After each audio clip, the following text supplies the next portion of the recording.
You open your eyes. The cold stone floor presses against your back, and the heavy stench of sweat, iron, and dried blood fills the air around you. The light that seeps in is not soft or comforting. It comes in thin beams, cutting through the iron bars, slicing into the darkness of the place you now call home. Metallic echoes resound with every movement, chains dragging, muffled voices mixing with distant screams. You can't tell if it's morning or afternoon, because here, time no longer belongs to you.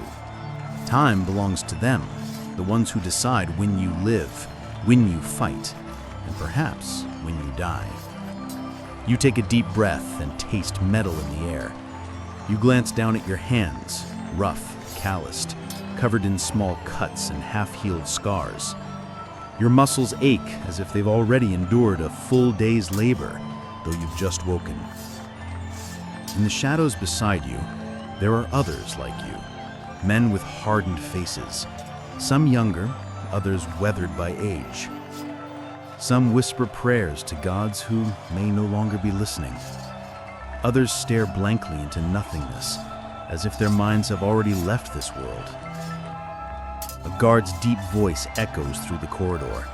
Heavy footsteps draw closer, each step pounding like a drumbeat. The clink of keys hanging from his belt is the grim announcement that the day has begun. Today might mean another day of training, or it might mean the day the Iron Gate opens to something greater and deadlier. A weight tightens in your chest, because here, every awakening is a question with no answer. The life you once knew no longer exists. The days of freedom, of family, of choice, all of it was stripped away. What remains now is a fate not chosen, but imposed, a fate crafted for spectacle, because the crowd demands blood, glory, and entertainment.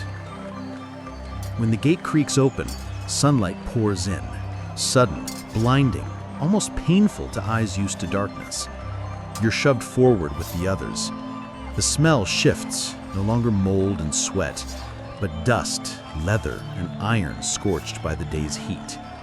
The training yard stretches out before you, scattered with wooden weapons and shields. They're not real yet, but their weight is enough to bruise, to break, to harden you for what lies ahead. The instructor's eyes lock onto you. He is not an ordinary man. His massive frame is covered in scars, each one a story from battles you cannot even imagine. His voice is commanding, unwavering, leaving no space for doubt. He points at you, then at another man beside you. Without another word, he tosses you each a wooden sword. Training begins. You lift the weapon, heavy, unbalanced in your hands. Your opponent lunges without hesitation. The crack of wood striking wood echoes across the yard. The shock rattles your arm, muscles screaming, but there's no time to think.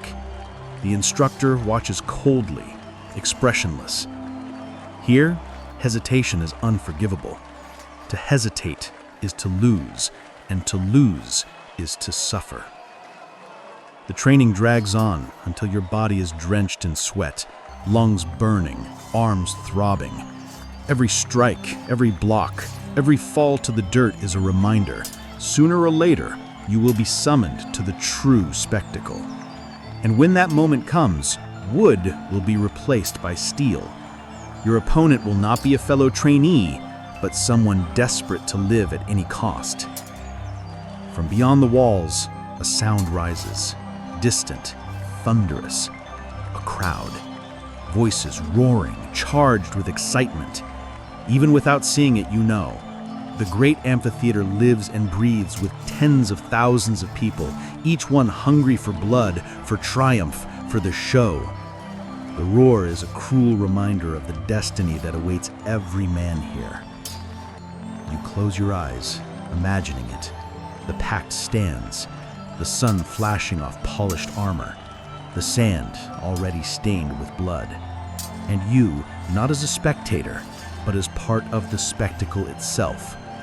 A pawn in a game where life is the wager and death the inevitable price. As you catch your breath, the instructor strides toward you, His gaze pierces into yours, and with a voice like stone, he speaks only one sentence. Remember this. Here you either learn to kill or you learn to die. The words echo inside your head. There is no choice, no escape. You were born, or perhaps reborn, to be this, a gladiator. The sun dips low, painting the sky with shades of red and orange, as if the gods themselves were smearing reminders of the blood spilled that day. You're herded back into your cell. The iron gate slams shut, the sound reverberating down the corridor. The crowd's cries still echo faintly, eternal and merciless. You lie down on the hard ground, exhausted, sleep dragging you under, laced with visions of battles yet to come. But one certainty burns deep inside your chest. Tomorrow, it would all begin again. And each day will pull you one step closer to the inevitable fate that waits in the sand of the great amphitheater. You breathe deeply and close your eyes. In the darkness, there is no peace, only waiting for the spectacle. And so begins your life as a gladiator. The next day arrives with the same mix of fear and expectation. You wake even before the guard opens the iron doors. Your body still aches from the previous training. Yet something within you is already growing used to the pain, as if it were an inevitable companion. While you wait, your thoughts wander beyond the walls of stone and iron. You know the world outside is vast, powerful, and that every decision made beyond this prison shapes your existence, even though you have no voice in it. Rome, a city that feels infinite, where every street, every square, every temple is a stage of grandeur. You don't need to be there to feel its weight. The echoes of the city reach even here, where you train and bleed. The capital is not just a city. It is the heart of an empire stretching across continents. An empire built on iron, fire, and discipline. The society pulsing outside these walls lives in stark contrast to your reality. While you eat scraps of dry bread and watered-down porridge, the patricians, the nobles, senators, and most powerful families feast at tables overflowing with fruits, meats, and wine. They wear fine tunics and crafted sandals, surrounded by slaves who serve their every need. Their life seems like a distant dream, unreachable for someone thrown into the mud of a gladiator's fate. Yet even for the richest, your existence is not ignored. Quite the opposite. You are one of the gears that keep the people content. Bread and circuses, panem et circenses. That is the strategy that keeps the masses docile, that makes the people forget hardship and injustice. With every battle in the amphitheater, thousands of eyes turn to the arena. With every victory or defeat, a gladiator's life becomes inseparable from the spectacle that feeds Rome. You are part of a larger policy, whether you realize it or not. As the guards lead you and the others to the training yard, the city around you awakens. On the stone streets, merchants set up their stalls, offering spices from distant lands, colorful fabrics from the east, oil, wine, and fresh bread. The smell of bakeries mixes with the smoke of forges and the sweat of laborers. Children run, soldiers march in formation, and priests chant prayers in temples dedicated to the gods. Rome is a city of contrasts. The Colosseum, with its vast stone arches, rises as a symbol of eternal power. It can hold more than 50,000 people, all gathered to witness the spectacle of life and death. Every shout of approval, every clap, every thumb turned up or down decides fates. Your life is intertwined with the whims of the crowd. The gods are present in everything. Jupiter, Mars, Venus, every aspect of Roman life is shaped by prayers and sacrifices. Many gladiators, before their fights, make offerings to the gods, begging for protection. Some believe victories are divine gifts. Others see them as nothing more than a fragile hope before the inevitable. You watch companions kneel before small improvised altars and wonder, do the gods really listen to those already condemned? In the yard, the instructor awaits. Today he holds not wooden weapons, but a sword of iron. Its shine reflects the morning sun. The sound of it cutting the air is a warning. Training is becoming real. The instructor walks among you, his voice firm, speaking of discipline and survival. He reminds you that to Rome you are both warriors and spectacle. You don't fight just to live, you fight to entertain. As his words echo, you feel the weight of truth. Your life no longer belongs to you. It belongs to the crowd, to the emperors, to the organizers of the games. It even belongs to politics, because every fight can be used to distract the people from greater problems. Every drop of blood spilled in the arena is more than an individual fate. It is part of a carefully orchestrated theater meant to keep Rome in balance. And there is another truth. It's not only common men who face the arena. At your side, among your cellmates and training partners, are people of many origins. Some are slaves captured in battles against foreign peoples, men from Gaul, from Germania, from North Africa. Others are condemned criminals, sentenced to death in the arena. And in rare cases, even free citizens choose the gladiator's path in exchange for fame and wealth. The arena is a melting pot of worlds, of stories, all converging towards the same destiny: to fight under the eyes of Rome. You study the faces around you. Each gaze hides a different story. Some still cling to hope of survival. Others have already accepted death will come sooner or later.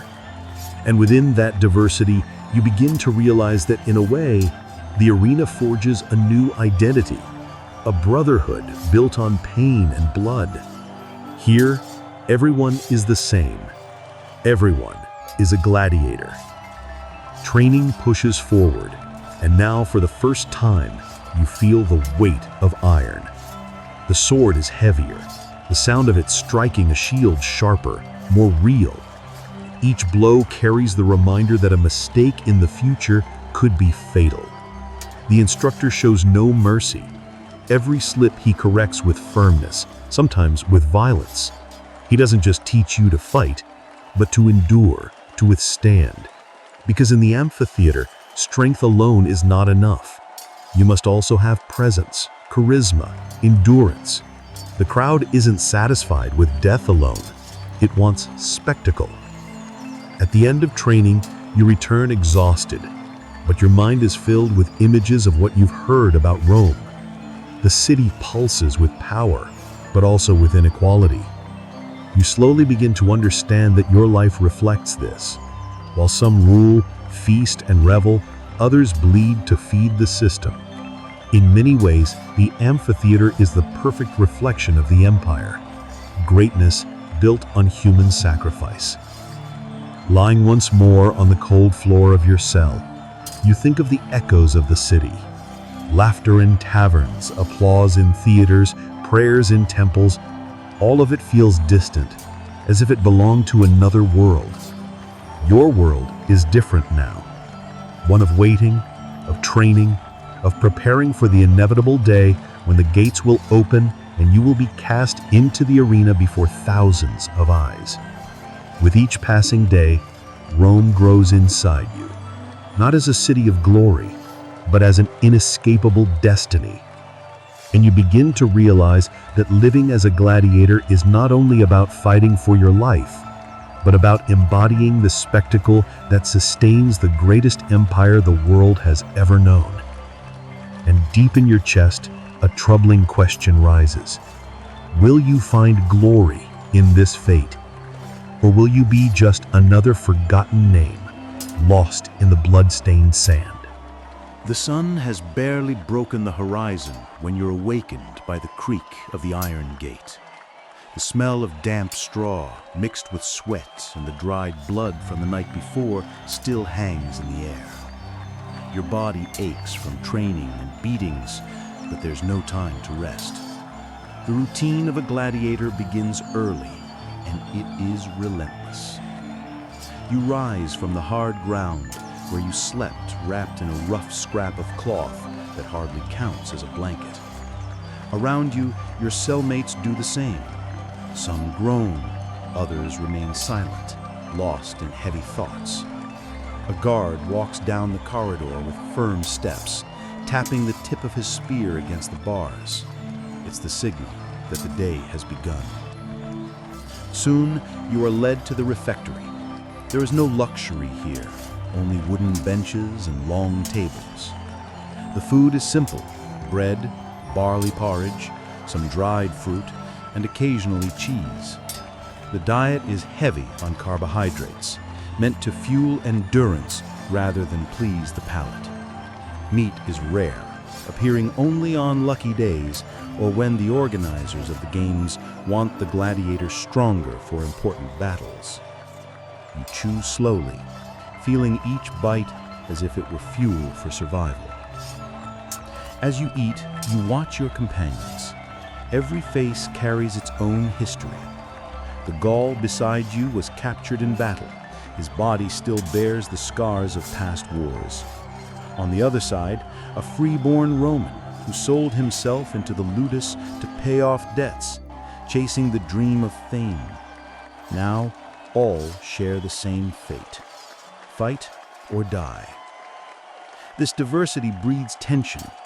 Sometimes fights break out between gladiators of different origins, but fear of the trainer and his brutal punishments usually silences tempers. After the meal, you are taken to the training yard.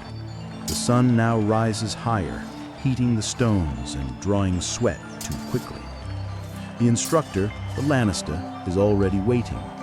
He is harsh, rigid, merciless. To him, each of you is an investment, a product to be prepared for profit and entertainment. His voice booms with authority. Short orders, sharp as blows. Training is divided into stages. First, warm-up, running in circles, jumping, defensive drills. Then, weapon practice. You grip the wooden sword again, alternating between it and the short iron gladius. You learn to strike, to retreat, to use the shield both for defense and attack. The metallic clash of blades echoes across the yard, mingled with the shouts of trainers. The heat builds. Your body burns. Fatigue weighs heavy, but you push on. Every mistake is called out. Every hesitation is punished. A poorly defended strike earns a staff across your back, reminding you that in the arena there will be no second chances. Beyond combat, you are drilled in endurance. You lift heavy stones, run under the blazing sun, carry logs on your shoulders. The body must endure not just the weight of battle, but the eyes of the crowd. Gladiators are not only fighters, they are actors in a grand spectacle. The public demands strength, but also demands presence. A gladiator who fights without spirit, without posture, without showmanship, earns no applause, and without applause, earns no survival. After hours of training, you return to the refectory for the main meal. A plate of cooked barley, bread, lentils, and, on better days, pork or goat. The food is never plentiful, but enough to sustain the exhausting pace. You eat in silence, once again studying the faces of your companions. Some are too drained to speak, others share knowing glances, like brothers in arms. The afternoon brings more training, this time with a different focus: simulated combat. Gladiators are paired off and given varied weapons, mimicking the matchups that may appear in the arena. One day you fight as a secutor, with large shield and short gladius. Another day as a retiarius, armed only with net and trident. The aim is to be ready for anything. You face a cellmate. Sweat runs down your face. Your breath grows heavy. Your eyes lock on your opponent. Every strike is real, every defense vital. It's not just training, it's survival rehearsed. The net wraps around your arm, the trident lunges at your shield. You react quickly, feel the shield absorb the blow, and counter with your short sword. The impact sparks an imaginary roar of a crowd in your mind. When training ends, the afternoon fades. Your body is drained, muscles burning, but there is still one last task: mental preparation.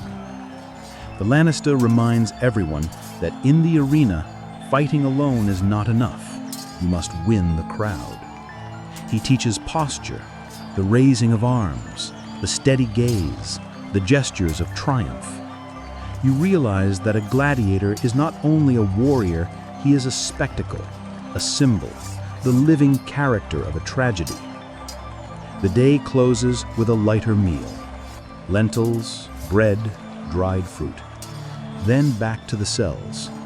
Exhaustion is immense, yet sleep does not always come easily. Many lie awake in silence, weighed down by fate. Some pray softly, asking for the gods' protection. Others tell stories, trying to keep alive the memory of their homelands, their families.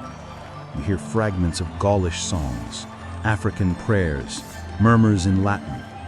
Each voice carries longing and sorrow. As you lie down, you stare at the stone ceiling. Your body aches, but your mind feels heavier still. With each passing day, you are drawn closer to the inevitable moment when the gates of the arena will open, the crowd will roar, the sun will flash on steel, and your life will be judged before tens of thousands. And yet something stirs inside you. Perhaps fear, perhaps determination, or perhaps a mix of both. You know you cannot change your fate, but you can choose how to face it. You can decide whether to be remembered as just another gladiator, one among countless others, or as someone who, even in the face of death, drew applause and respect from Rome. Sleep finally overtakes you, heavy, broken by strange dreams. Crowd screaming, blood on the sand, a senator's thumb sealing your fate. You wake in the night, sweating, your heart racing. Around you, your companions sleep.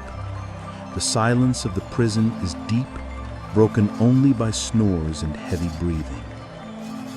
You close your eyes again, forcing rest. Tomorrow will be the same. Bread, training, sweat, pain. A routine that shows no mercy, but shapes you all the same. Every day spent within the ludus is another step closer to the arena. And deep down, you know when that day comes, all this suffering will serve just one purpose: to prove to Rome, and perhaps to yourself, what it truly means to be a gladiator. The day has finally arrived. From the moment the guard opened the gate of your cell, you knew this was no ordinary day. The air felt different, heavy, charged with expectation. There were more guards than usual, and even the instructors, normally stern and silent, exchanged tense glances. Whispers among the gladiators were inevitable. Today was a day of games at the Colosseum. You eat in silence in the mess hall. The bread is hard, the porridge tasteless, but the flavor hardly matters. Your stomach churns, overtaken by a mixture of fear and anticipation. Some companions, veterans, eat calmly. They've been through this before. Others, like you, chew barely at all, swallowing more dread than food. After the meal, you are led to preparation. The atmosphere shifts. This is no longer mere training, but ritual. The slaves of the ludus assist each gladiator in donning their armor. The smell of leather and polished metal fills your nostrils. You feel the weight of the helmet as it is lowered onto your head. the roughness of the linen tunic beneath the shield, the chill of iron as your hand closes around the gladius. Each piece clads not only your body, but also your soul, reminding you of what is to come. The lanista passes before you all, inspecting with a severe gaze. To him, each gladiator is a precious investment. He examines your stance, your equipment, and finally places a firm hand on your shoulder. He says little, only murmuring, "Today, show them you are more than a slave. Show them you are a gladiator." Those words echo in your mind like both a sentence and a promise. The caravan moves toward the Colosseum. You are carried in closed wagons, hidden from the public already gathering in the streets. Yet the sound reaches you, the swelling murmur of tens of thousands of voices, rising like an approaching storm. Your heart pounds. Never before have you felt the weight of an unseen crowd so strongly. Arriving in the underbelly of the Colosseum, the air is suffocating. Damp stone corridors, torches casting trembling light, the stench of fresh blood mixed with sweat and wild beasts. You hear distant roars, lions, tigers, bears. Some gladiators will face them for both horror and delight of the masses. Waiting your turn, you watch your companions. A veteran kneels in prayer to Mars, god of war. Another kisses a hidden amulet beneath his armor. Some weep silently, others grin nervously. Each meets fate in their own way. You take a deep breath, fighting to still the trembling in your hands. The roar of the crowd swells above. Trumpets blare announcing the start of the games. The audience cheers, sings, and applauds. The emperor is present, seated upon his gilded throne, surrounded by senators and nobles. Soon, every eye will turn to you. A guard approaches and orders you forward. The gate before you rises slowly, sunlight pouring into the dark corridor. For a moment you are blinded by its brilliance, but as you step forward, your vision clears, and the Colosseum reveals itself in all its grandeur. The arena is vast. Golden sand covers the floor, stained here and there with blood from earlier combats. The stands are packed, tens of thousands of voices screaming, clapping, demanding spectacle. The sound is deafening, like the roar of a raging sea. Your body quivers. You advance to the center of the arena. All eyes shift toward the emperor on his dais. Like every gladiator before you, you raise your weapon and with a firm voice proclaim the traditional words, "Ave Caesar, morituri te salutant." Hail Caesar, those who are about to die salute you. The crowd erupts in response. The emperor signals and the combat is authorized. Your opponent emerges from the opposite gate, a reticulus, armed with trident and net. Unlike you, who bears shield and gladius, he has reach and agility. The crowd roars. Nothing excites them more than the clash of contrasting styles. Your heartbeat thunders. The reticulus spins his net menacingly. You raise your shield, every muscle taut, bracing for the strike. The hush that falls over the arena is crushing, as though all of Rome is holding its breath. Then the fight begins. The reticulus whips the net through the air toward you. You dodge by instinct, feeling the wind graze your face. You lunge forward, trying to close the distance with your gladius, but the trident crashes against your shield, sparks leaping in the sun. The shock rattles your arm. The reticulus retreats, quick as a serpent, preparing another strike. You follow, cautious, knowing a single misstep could leave you tangled and helpless. The crowd roars with every feint, every swing, every near miss. Sweat drips down your face beneath the helmet. Your muscles burn, yet adrenaline keeps you moving. Life itself feels suspended in each instant. One mistake, and death would be only inches away. The reticulus thrusts again his trident aimed at your chest. You raise your shield, the impact nearly topples you, but you seize the opening. With a swift movement, you drive your gladius forward, cutting his arm. Blood flows. The crowd explodes with applause. The reticulus stumbles, but refuses to yield. He spins the net one last time, hurling it at you. It catches your shield, yanking it aside. The audience gasps, but you react instantly, dropping your shield and lunging in a desperate strike. Your blade plunges into his side, and he collapses to the sand, wounded and defenseless. Now the decision rests with the crowd and the emperor. You stand, breath ragged, clutching your blood-stained gladius. The fallen reticulus raises his hand in plea, begging for mercy. The crowd splits, some shouting for his death, others for his life. The emperor studies silently, then raises his hand. The gesture is clear. The reticulus will live. You lower your sword in obedience. The audience erupts once more as you are led from the arena, victorious in your first battle. In the tunnels below, your body trembles, not from fear, but from adrenaline. You have survived. You have lived to see another day. But deep down, you know this will not be the last fight. Each victory only delays the inevitable. As you remove your helmet and draw the cool air into your lungs, a single truth echoes in your mind. In the arena, glory and death walk side by side, and you will face them again each time the gates are opened. The Colosseum still echoes in your mind. Even days after your first fight, you can feel the roar of the crowd vibrating through your bones. Nights at the Ludus are no longer the same. Now you are not just a novice, but a gladiator who survived the baptism of blood. Some companions look at you with respect, others with envy. The lanista, pleased with your performance, treats you with a mix of pride and coldness. To him, you are more valuable now, not as a human being, but as a spectacle. The training routine continues, but the psychological weight is different. You know that every practiced strike, every rehearsed movement could mean the difference between life and death when the gates of the arena open again.